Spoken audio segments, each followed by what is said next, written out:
بسم اللہ الرحمن الرحیم الحمدللہ والصلاة والسلام علی من لا نبی بعد اما بعد نبینا محمد صلی اللہ علیہ وسلم اللہم صلی وسلم کما تحب و ترضی۔ آج جو ہم نے سورت پڑھنی ہے وہ ہے سورۃ الفیل۔ فیل کا معنی ہوتا ہے گروہ، ہاتھیوں والے۔ اس کے بارے اللہ تعالیٰ نے اس میں بڑی وضاحت کے ساتھ اور بریک بینی کے ساتھ اللہ تعالیٰ نے ہر چیز کو واضح کیا ہے۔ سب سے پہلے آپ یہ سمجھ لیں کہ سورت کو یعنی ہاتھیوں والی، اور اس میں ہاتھی کا واقعہ کس طریقے سے بیان کیا گیا ہے۔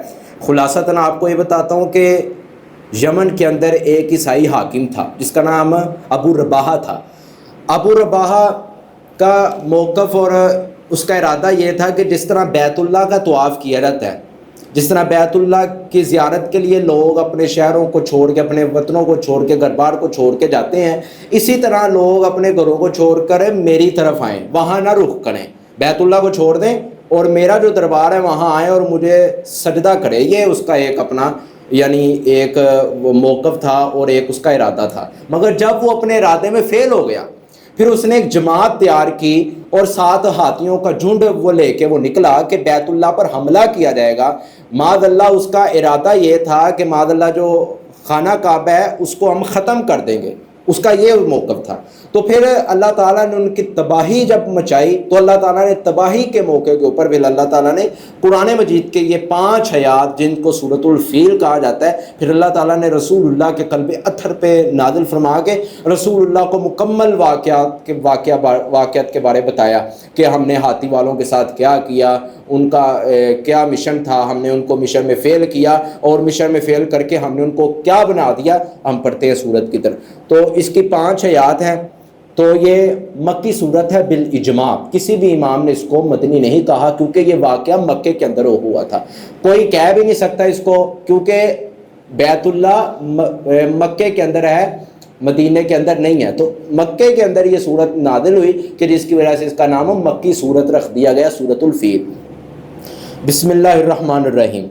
اللہ فرماتے ہیں الم تر کیف، کیا آپ نے نہیں دیکھا، فعل کہ کیا ربو کا، آپ کے رب نے بھی اصحاب الفیل، ہاتھی والوں کے ساتھ۔ علم کا معنی ہوتا ہے کیا نہیں، تارا کیفا، ترا کا معنی ہوتا ہے دیکھنا۔ آگے جو لفظ ہے نا کیفا، تو آگے یہ صیغہ یہ بنے گا تارا کیفا، کہ آپ نے دیکھا نہیں۔ فعلا، فعلا کا معنی ہوتا ہے کوئی کام کرنا۔ آگے فعلا یہ فعل ہے، آگے فاعل آ گیا ہے۔ کام کرنے والا کون ہے؟ ربو کا، آپ کا رب۔ کس کا رب؟ رسول اللہ کا رب۔ کہا جا رہا ہے کیا آپ نے دیکھا نہیں کہ آپ کے رب نے کیا کیا، کن لوگوں کے ساتھ؟ بھی اصحاب الفیل، ہاتھی والوں کے ساتھ۔ جو میں نے آپ کو واقعہ بتایا ان کے ساتھ کیا ہوا، کیسے ان کے ارادے تھے، اللہ نے کیسے ان کے ارادوں کو تبدیل کیا اور ہلاک کیا اور تباہ و برباد کیا ان کی قوم کو۔ آگے چلتے ہیں۔ الم یجعل، کیا نہیں آپ نے دیکھا، یجعل کہ قیدہم، کہ بنا دیا، قیدہم ان کی تعبیر کو، ان کی تدبیر کو، جو ان کا ارادہ تھا اللہ نے ان کے ارادے کو بنا دیا فی تضلیل، ہلاکت والا، گمراہی والا۔ یعنی ان کے جو ارادے تھے ان کا خاتمہ اور قلع کما کر دیا۔ آگے اللہ فرماتے ہیں وَأَرْسَلَ، اور بھیجا، علیہم ان پر، طیرن پرندے، ابابل جھنڈ کی صورت کے اندر۔ یعنی ابابیل جو مکے کے اندر تھے، پرندے کا نام ہے ابابیل۔ ابابیل اللہ تعالیٰ نے جھنڈ کی صورت کے اندر بھیجے۔ ابابیل نے اللہ کی اذن، اللہ کی اجازت کے ساتھ جو کینکریاں اپنے منہ میں لے کے جب پھینکی تو وہ اللہ کی طرف سے کینکریاں بڑے بڑے پہاڑ اور بڑے بڑے پتھر بن کے ان پہ ٹوٹ پڑے، جس کی وجہ سے ہاتھی، ان کے اوپر جو سوار تھے، ان کے ہتھیار سارے کے سارے تباہ و برباد اور اللہ نے ہلاک کر دیے۔ کیوں کیے؟ کیونکہ ان کا ارادہ یہ تھا کہ ہماری عبادت نہیں کی جائے، بیت اللہ کی طرف عبادت کی جاتی ہے۔ ہمارا ارادہ یہ ہے کہ بیت اللہ کو ختم کر دیا جائے، خانہ کعبہ کو ختم کر کے اپنا مرکز بنا لیا جائے اور اپنے مرکز کی طرف لوگوں کو مدعو کیا جائے۔ تو یہ جو ان کا ایک اختیار اور ایک غلط فہمی تھی، اللہ تعالیٰ نے اس غلط فہمی کو بھی دور کیا، اور جو ان کا ایک ارادہ تھا اس کا بھی اللہ تعالیٰ نے خاتمہ کس طرح کیا؟ وَأَرْسَلَ، اور بھیجا، علیہم ان پر، کن پر؟ جو پیچھے ضمیر لوٹ رہی ہے اصحاب فیل پر۔ طیرن، عربی کے اندر طیرہ کہتے ہیں پرندے کو۔ ابابیل، ابابیل، آگے اللہ نے اس کا نام بھی واضح کر دیا ہے۔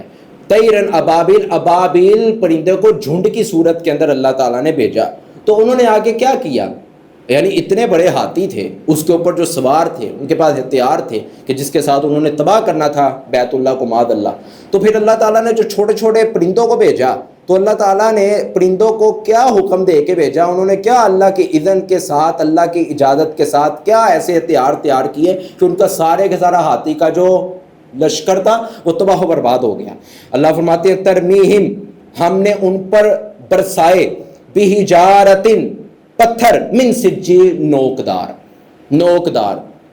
بعض مفسرین نے بحجارہ کا معنی ویسے ہوتا پتھر ہی ہے، مگر بعض مفسرین نے کیا کہ چھوٹی چھوٹی کنکریاں لے کے، وہ چھوٹی چھوٹی کنکریاں، کیونکہ بڑے بڑے پتھر تو ان کے منہ میں آ ہی نہیں سکتے کیونکہ وہ ابابل چھوٹا پرندہ ہے، تو بڑے بڑے پتھر تو نہیں وہ لے سکتے، مگر اللہ تعالیٰ نے کیا اذن کے بغیر، اللہ تعالیٰ کی اذن کی اجازت کے ساتھ کیا کیا؟ وہ جو چھوٹی چھوٹی کنکریاں تھیں وہ اپنے منہ میں لے کے جب انہوں نے پھینکی تو وہ چھوٹی کنکریاں اللہ کی اجازت کے ساتھ، اللہ کے حکم کے ساتھ ہی بڑے بڑے پتھر بن کے ان کے اوپر برسے۔ تو جب بڑے بڑے پتھر ان کے اوپر برسے تو وہ سارے کے سارے ہلاک ہو گئے۔ تو اللہ فرماتے ہیں فجعلہم، تو پھر ہم نے ان کے ساتھ کیا کیا؟ فجعلہم، پس ہم نے بنا دیا ان کو، کن کو؟ جو اصحاب فیل ہے، ہاتھی والوں کو، کعصف مأکول، بھوسے کی طرح۔ اب بھوسا کس کو کہتے ہیں؟ کہ کسی بھی جانور کی جو غلاظت ہوتی ہے اللہ تعالیٰ نے ان کی طرح ان کا ستیہ ناس کر دیا، یعنی ان کو تباہ و برباد اللہ تعالیٰ نے کر دیا۔ تو اس صورت میں سمجھنے والی دو چیزیں ہیں۔ سب سے پہلی چیز یہ ہے، یعنی ہم نے صورت تو پڑھ لی ہے، اب صورت کے اندر ہمیں خلاصہ کہ اللہ بتانا چاہ رہے ہیں دو چیزیں ہیں۔ جو بندہ اللہ کے شاعر اللہ ہوتے ہیں اللہ کی نشانیاں، جو بندہ اللہ کی نشانیوں کو نقصان پہنچانے کا ارادہ بھی کرے گا، اللہ اس کے ارادے کا بھی کلا کما خاتمہ کریں گے، جس طرح انہوں کے ساتھ اللہ نے کیا۔ انہوں نے ارادہ بھی بنایا تھا کہ ہم نے یہ کام کرنا ہے، جب ارادہ پختگی کی شکل کا اختیار ہو گیا تو پھر جب انہوں نے سفر اختیار کیا، سفر کو اپنا سارا وغیرہ سامان لے کے ہاتھیوں کے ساتھ جب وہ ایک گروہ کی شکل میں نکلے تو پھر اللہ تعالیٰ نے ان کی ساری جو ایک تدبیر تھی اس کا ستیہ ناس و تباہ و برباد کر دیا۔ تو جس طرح قرآن مجید میں دوسرے مقام پر آتا ہے واللہ خیر الماکرین، اور اللہ بہتر تدبیر کرنے والا ہے۔ بعض مفسرین نے اس کا معنی کیا چال چلنے والا ہے۔ تو جو امام ابن کثیر رحمہ اللہ تعالیٰ، عبدالسلام بھٹوی حافظ رحمہ اللہ تعالیٰ، انہوں نے کہا کہ اللہ کے لیے چال کا لفظ استعمال کرنا اللہ کے شان نشان نہیں ہے، اللہ کے لیے ہم لفظ بولیں گے تدبیر کا، نہ کہ چال کا۔ تو معنی کیا ہوگا؟ جب کافر کے لیے آئے گا نا وَمَكَرُوا وَمَكَرَ اللَّهُ، جب انہوں نے چال چلی، کافروں کے لیے ہم لفظ تدبیر کا نہیں چال کا بولیں گے۔ معنی کیا ہوگا؟ وَمَكَرُوا، جب انہوں نے چال چلی، وَمَكَرُ اللَّهُ، تو اللہ نے بھی پھر بڑی بہترین تدبیر ان کے خلاف کی۔ تو اللہ کے لیے معنی چال کا نہیں بلکہ تدبیر کا کیا جائے گا، یہ ایک احترامی اور ادب کا تقاضا رکھتے ہوئے ہیں۔ تو سب سے پہلا اس صورت میں ہمیں پیغام اللہ تعالیٰ نے یہ دیا کہ جو اللہ کی نشانیوں کو کلا کما اور جو اللہ کی نشانیوں کو نقصان پہنچانے کا ارادہ بھی کرے گا، اللہ دنیا آخرت میں اس کو تباہ و برباد کر دے گا۔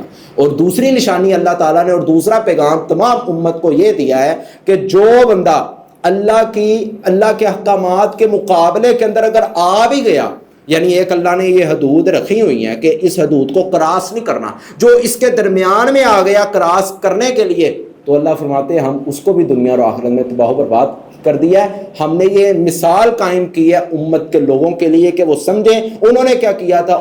کیونکہ بیت اللہ ایک اللہ کی نشانی ہے، اللہ کا گھر ہے، تو اللہ کے گھر کو جب کوئی تباہ کرنے کی کوشش کرے گا، اللہ کی نشانی کو کوئی تباہ کرنے کی کوشش کرے گا تو اللہ تعالیٰ تو ان کے خلاف بھی جنگ ہوگی نا۔ تو اللہ تعالیٰ نے پھر ان کے خلاف جنگ کی، کس صورت کے اندر کی؟ پرندوں کو بھیج کے، یعنی پرندے بھی اللہ تعالیٰ کے حکم کے تابع تھے، بغیر حکم کے ساتھ تو نہیں آئے، حکم کے ساتھ ہی آئے ہیں۔ تو اللہ تعالیٰ نے پھر کیا ان کے خلاف ایسی تدبیر کی کہ چھوٹی کنکریاں جب برستی تھی تو بڑے بڑے پتھر بن کے اوپر برستے تھے، اللہ تعالیٰ نے سب کو تباہ و برباد کر دیا۔ تو اللہ سے دعا ہے اللہ تعالیٰ اپنے احکامات کو بھی عملی جامہ پہنانے کی اور اللہ تعالیٰ اپنے احکامات پر کما حق عمل کرنے کی توفیق عطا فرمائے، اور جو ریڈ لائن ہوتی ہے اللہ تعالیٰ کی حدود، اللہ تعالیٰ ہمیں محفوظ فرمائے کہ کہ جو بندہ اس کو کراس کرتا ہے اللہ کی ریڈ لائن کو، اللہ کی حدود کو، تو ان کا بھی حال یہی ہوتا ہے کہ جو اصحاب فیل کے ساتھ کیا گیا ہے۔ تو انشاءاللہ اگلے جمعے ہم سورۃ الإیلاف قریش سے اپنے سبق کا آغاز کریں گے۔